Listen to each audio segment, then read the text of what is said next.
Thanks for staying with us. We're still discussing our president's speech and your thoughts on it. We'd like to hear our viewers because this is one of the shows that you get Nigerians' views. You can call us on 081-076-41679, 090-241-63440. Let's hear your thoughts. Are you inspired? Do you think the speech resonated with you? And how do you hope that it's implemented? Let me come back to our guest. Go ahead. Yeah, please. We were talking about the transportation solution and getting buses, and I understand the importance of mass transportation. We don't have enough of it, but Lagos State can afford to have the big BRT bus kind of system. But if you don't even need to go far, just Ibadan here, the buses it's not even bus, it's a car. Those blue small cars that are being used. So we cannot bring in a solution to people. It needs to be, solution must come inside out. So the people's current reality must be converted to provide that ease. So if we are saying for people that are in Oyo State now, because this is their means of transportation, those small cars, we are going to now convert them from petrol to the gas. Then in Lagos, where we have BRT, we would increase the fleet. Maybe in other states where there are cosmopolitan cities, we can increase the fleet, but it must come from inside out. There was something that came into my mind. Another way we can channel this, our agri fund, because food is a major part of our expense. Let me pause you. I have someone on hold for a minute. Gufo, thanks for calling. You there? Yes, I'm here. Go ahead, please. Good morning. Morning. Good morning, everybody. Morning. I need some volume. My issue here is that I'm very happy with the president's speech. You know, we had to leave work early to come and listen to the president. I had to leave work early. Yes. So one of the things that can work, especially with nano businesses, is that they have to channel that money to the microfinance bank. If they don't do that, it will be political. And if it is political, it's going to be a scandal. And the government won't want it. So you must look for microfinance banks to implement that project. Another thing I think the government should look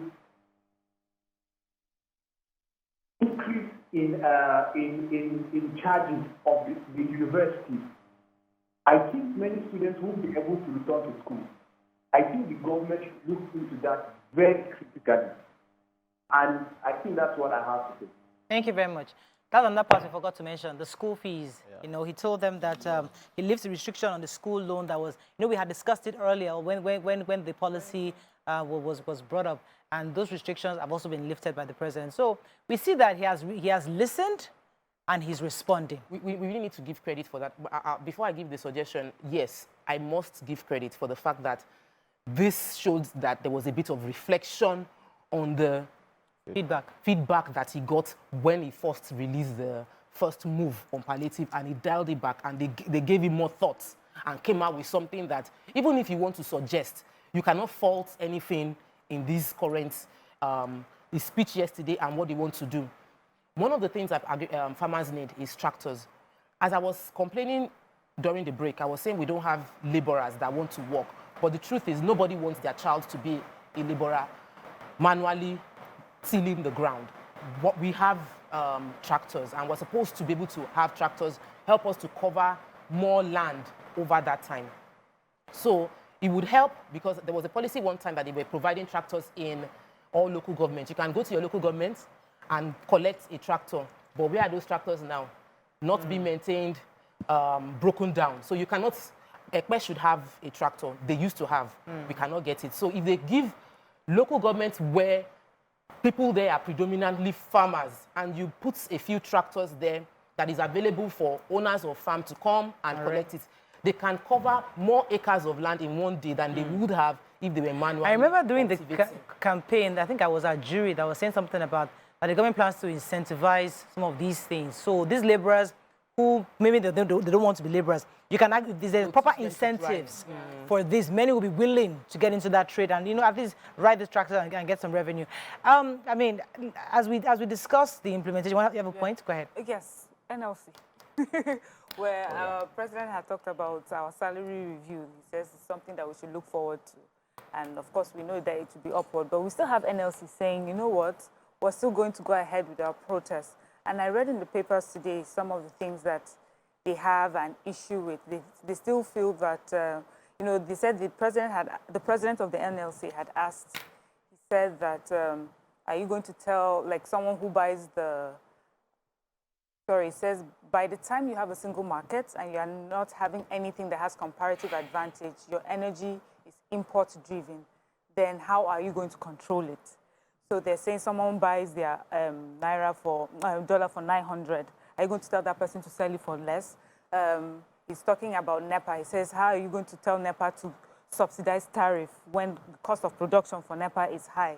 So what do you think, why do you think that just talking about the salary review is not enough for NLC? And do you think the points that they are making concerning the exchange rate is valid? Okay, so there are two things about, and I think the president also made mention of that, about the implication of exchange rate unification. Now, the idea behind that concept is that we all know, prior to that time, we have an official that was about 450.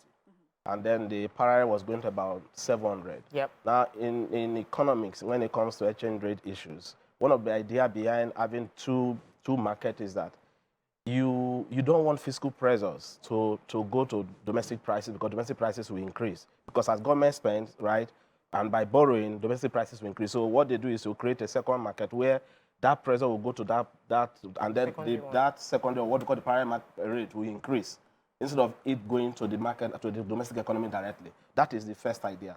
However, when the gap between the two of them widens, like we had in the last case where it was about 70%, that isolation of exchange rate from going into the domestic prices will break down. So prices will be uncontrollable, right? And that means that we need to unify. That's one point. The second point also is that when you have this kind of different windows in operation, one of the things that will basically happen in that system is that those who should keep their money in the banks for us to finance the real sector, we owe their money for the purpose of round tripping. And that will cost a lot of us not having to create the kind of jobs we need to create, because banks need to have a lot of money to be able to create more money in terms of giving out loan. So you see domestic interest rate being on the increase. And it's on that basis that unification is beneficial. Important. And it will take away those speculations and what we call the round tripping of people not keeping their money in the bank for that purpose that could finance the real sector. That is the point. So, comment. You want to say something? I have a caller, 1 second. It's been holding for a while. I'll come back to you. I want you to finish that point. But Olaleka has been holding for a while. Good morning, Olaleka. Yeah, good morning. You're live. Go ahead, please. Yeah, my first time calling. Welcome to the show. Yeah, my contribution is regarding the president's speech yesterday. This is what we have been clamoring for. We need a realistic government who can look into the pains of people and where the it affects us more. We are talking about transportation. I think the transition should be more than the long buses, as you rightly said initially. However, coming down to Marwa might make it a bit porous, but we can do more on these small buses, so that the people who cover short places to their marketplaces can also benefit from it. Right. As a long bus cover a long distance. That is one. Two, regarding the student hike, student fee, if we are looking to a palliative thing in this kind of period where everybody is feeling pain, I don't think increase in school fees, increase in food, increase in any other social commodities should be applicable by now. I will appeal to the President of the Federal Republic of Nigeria to take a drastic action to look into that, so that the increase on education or any other means for now should not be in place. Thank you. Thank you very much, Olaleko. All right. Yeah, go ahead. You're going to say something. I was going to ask this: how can they stop this exchange rate? Because even now, the rates are still not the same. So how can the government actually put a stop to that large margin? So I think what they've done is a short-term policy. But at the medium to long term, we need to plan better for our economy. What we are all facing what the past, what we have done wrong, right? So the only way you can stabilize exchange rate in your system is productivity and export. And currently now, because what determines your exchange rate is the demand and supply of your currency, right? The demand for our currency is very low. And what determines your demand is your export. As of today, the only thing we export is crude oil. But at the back end also, we are now importing so much for what we call the refined one. So beyond all of these policies, I think the government now need to think through how do we ensure that our refineries work so that this huge amount of forex being used to import which we call the fuel, will be reduced. So that pressure on our foreign reserve. So these manufacturers that are about to give 1 billion naira, hopefully they're manufacturing goods that we can export. Well, I think so, but also the fact that there are, that's why I talk about the fact that we need to think through what we call the long-term or medium-term plan, because one of the things killing productivity today is institution, critically institution. The second one is energy. The cost of production is very high, right? Power is so critical for manufacturing to thrive. And one of the reasons why manufacturing is struggling in Nigeria today is cost of production. The other thing that the president talked about that I think I liked is what we call the multiple tax system that we have. Because that is also, adding to the cost of production that we have in Nigeria. Just set up a small business around your environment, and you will see all kinds of people coming in with apron to knock at your door. And you don't even know which one to pay if in the developed country, any of these countries. If you set up a business, you know the tax to pay, and then it's so transparent that you know where to go and nobody will knock at your door. Because the system is, and in the digitalized world that we have today, somebody has to come and knock at your door, and then you don't have a place to confirm. So all of these are adding to the cost, and it's affecting manufacturing. And let me take this call from Lawal. He's been holding. Good morning, Lawal. Are you there? Good morning, madam. You're live. Thanks for calling. Lawal was from Koju. You're welcome. I just appreciate what your explanation so far. So, but I just want to chip in one or two things. Concerning the distribution under the palliatives for agricultural sector, the one of these ways that we can get it right is getting to national broad statistics. The NBS have conducted a lot of surveys, and they have a lot of frames concerning this agricultural. All these sectors, they have their frames. So I think if they can approach them, they can get them. All right. Thank you very much, Lawal. Right here. Yeah, I was just going to say, I like what you said about the power, because all those are having to buy diesel, having to buy NEPA is not, and then the refineries that are not working. I think that if government really faced those refineries, it would just change the economy, So my point on that is that, and I know all of us are expecting Dangote to come aboard very soon, right? Which is very fine. Even when they were talking about subsidy removal, one of my points then is that NNPC determines the supply. In a system where you remove subsidy and you want price system to be the allocation of resources, demand that there should be free entry and exit. So supply comes from several people, not from one person. Yes. So my point is that even though we're expecting Dangote to come, we need to make our refineries to work so that it will not be a monopolized market in terms of supply. So that price will be a reflection of demand and supply. Exactly. So we thought that they've opened up, they've given out more licenses to more importers. Well, how come they're not yet on board? I heard that it was 50-something or 57 of them are yet to bring in their fuel. Yeah, but also don't forget that as at the time the president made the announcement in May 29, our exchange rate was about 450, right? And NNPC was really that's important. Official exchange. Yes, the official. That was what the NNPC was actually. In fact, NNPC, what they were doing that because they are the one exporting the crude oil, they get the money in dollars. They also use that to be able to import. That's what they were doing. But now that we have regulated, and then unification has also come in, exchange rate would have moved to about 750, not 400. So one of the reasons why government is having a lot of money to share, in fact, it's not because we produced more. It was actually because formerly government was collecting their foreign earning in 450, but now at 750. So you expect more money to go into fact. That is what one of. So, but at the same time, also in our spending, that 750 will reflect. Yes. Okay, it will also reflect. That's why when they now had this recent adjustment, people are shouting. We don't need to shout because we have already removed subsidy. So anytime exchange rate moves up as one of the elements that determines the landing cost, then the price will also adjust. So I want us to go back to, when we were talking about ways to stimulate, this is about stimulating the economy, and you were breaking down the fact that this is a short-term project, like is to provide immediate solution.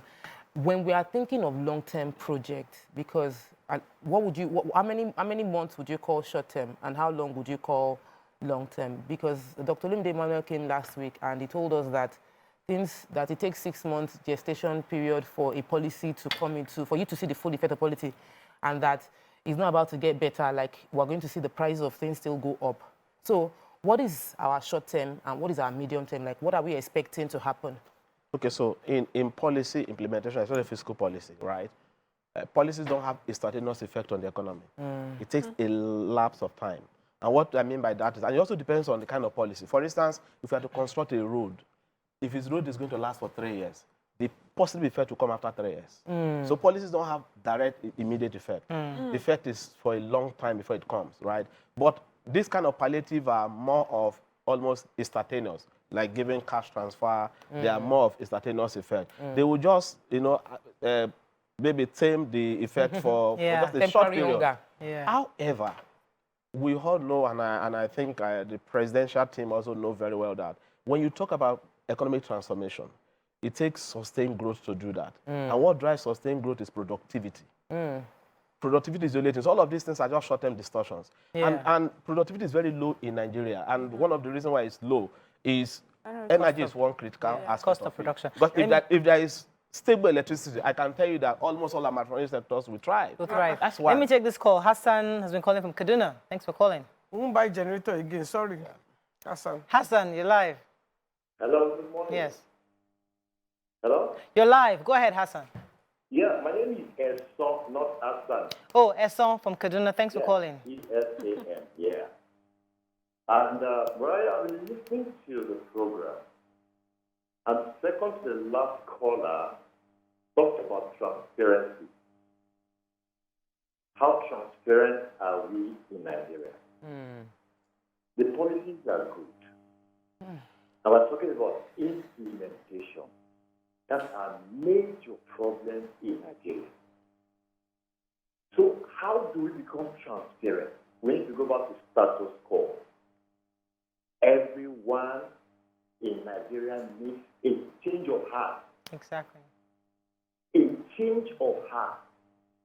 It's not about the disbursement, but the application of it. Yeah. That's number one. Number two, we're talking about productivity. The 4 refineries in Nigeria were built by Toyota of Japan. Yeah. You gave the turnaround maintenance to Daewoo, who does not know, does not have the manual of the refinery. All you need to do is go back to Toyota, call them in, repair this refinery, hand it over to the Nigerian society. I lived all my life in Kaduna, where we have textile industry, where we have fertilizer companies. All companies are married-born in Nigeria. Pigeon was there. Where are they? Michelin, Leventis, Telegram. Don't go back to the past now. Where are they? We need to go back to status quo. So thank you very much, Esson, because there are some people, some unscrupulous Nigerians, who are watching the president's speech and thinking, 1 billion naira. How do I access this money? What can we settle? What kind of company can we settle? Who do we know? How do you know? That's what they're thinking, because the truth is that it still comes back to us. The policy might be good, but some people would see what they can do, who they know that can help them have access to this 1 billion naira that they will get. Because they're thinking of what they're going to use it for themselves. They're not thinking of expanding too high. Because what the president is speculating is that when you create these manufacturing companies, you hire more people, and that's part of what helps our economy. But Morayo, if I give you 1 billion, yes, and I don't monitor you, I've given you access to just anyhow spend the money anyhow. There has to be checks and balances. I can't give you 1 billion and not check you. And what if you abscond with the 1 billion? Okay, and so why can't? But even with the abscond, if I abscond with the money, but I'm not going to get the money back. Who's going to lose? Even if you follow me, right? And I'm not doing what you expected me to do. The money is gone. You put me in jail. Who loses? The Nigerian people at the end of the day, regardless. Let me give you an example. I remember the Anchor Borrowers program was just government. And fortunately, I was still working in Abuja at that time. So we wrote a proposal to say, can we do a monitoring evaluation of this program? Yeah. To say these are the things you set out to achieve, and then this is what you have done. Where are the areas you're having challenges or you are not doing well? And then we'll come back to you. One of the feelings I get is that if they are not good, if the report is not going to be good, are we going to release it out there? And for that reason, it was not actually, it was actually supposed to be financed by one of these NGO or foreign NGOs. Wow. But we needed an approval from government to get that done. So my point is that it's good we introduce policies. But anywhere in the world where policies are having the desired effect, government also have what we call a mechanism for monitoring and evaluation.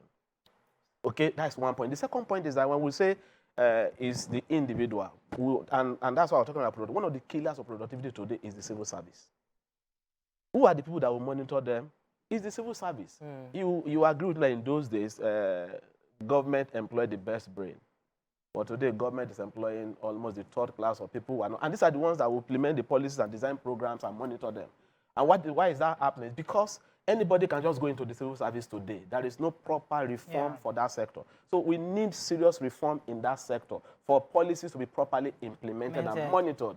Not the one that somebody is a brother to somebody and he gets there and then he gets approval because I want to just enrich myself. And that's why the issue about transparency and accountability is one of the drivers of productivity. Yeah, I'll come to you, Mariam. Let me take this call. I'll come to Mariam.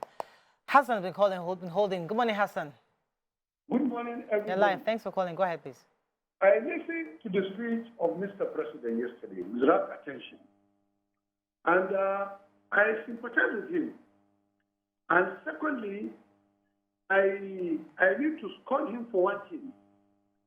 You see, the issue is this. I can see the frustration of Mr. President by saying that some few elites are the people benefiting and they are holding the country to ransom and they are powerful of derailing even the democracy. I thank Mr. President for that information. But let me be very, very frank with you. Mr. President, we put him there to solve the problem, to deal with those few elites. That was why we voted for him, to have the political will to deal with them. They cannot go above the whole country. And secondly, we cannot be penny-wise and foolish. We cannot be floating our naira because we wanted foreign direct investment. Look, you cannot like a foreigner better than your country. Our country is an import-dependent country, whereby we import everything. By the time you float your naira, the value will go down and you are importing inflation to your people. Secondly, I appreciate him again. He said something yesterday. He said about the flotation of the naira and the petroleum price, that they will intervene so that it will not get. Okay. Thank you very much, Hassan. Sorry, Mariam, I beg, let me just say this. Mariam, what I'm trying to say is, if you abscond with the money, I catch you, I jail you, the next person is not good. Because there are no repercussions, consequences. People keep on getting away with this kind of thing. Absolutely. That is why I'm saying, who are the people that chop the money in the subsidy? Catch them, block them. Tomorrow, I will come and if I want to. You're right. You know, we mentioned it yesterday, judiciary, it's very important. Go ahead. So that's what I was going to talk about, accountability, really. And I was going to mention the tiny group of elites that the president had mentioned that, you know, have derailed the economy because of what they've done with subsidy. And I was going to say that if nothing is done to this group of people, nothing will be expected to be done to people who may derail these new policies that we're about to set out, because they will see that there's a way you can get away with it. Just make sure you're so big and so tight and you have so much money and government may not be able to come for you. So if we want to see, because now what I hear every one of us saying is that now we, the people, is about the implementation. But if we want to see Nigerians change or have a change of mindset, they need to see that there's punishment for bad behavior. And it has to start from those who have derailed the economy the most. Everyone is pointing at We them. have to wrap up now, but I have to thank you, Mr. Eregba, for joining. I think you've been very enlightening to us, enlightened us on the various angles of this. And I think Nigerians are hopeful. As Tokwe has said, it was indeed a renewed hope speech, you know. But I'd like to end with this speech, that actually this part of his speech that caught my attention, and that was where I connected with him. Our economy is going through a tough patch, and you're being hurt by it. The cost of fuel has gone up. Food and other prices have followed it. Households and businesses struggle. Things seem anxious and uncertain. I understand the hardship you face. I wish there were other ways, but there is not. If there were, I would have taken that route, as I came here to help, not hurt the people and the nation that I love. That's what our president said. Was that the one? Part, Is that your best part? Yes, Yeah. I was like, You know, I feel like I'm being toasted. you know, and there was another one that caught my attention. He said that the whims, and this goes to what Mike was saying earlier, the whims of the few should never hold dominant sway over the hopes and aspirations of the many. If we are to be a democracy, the people and not power of money must be sovereign.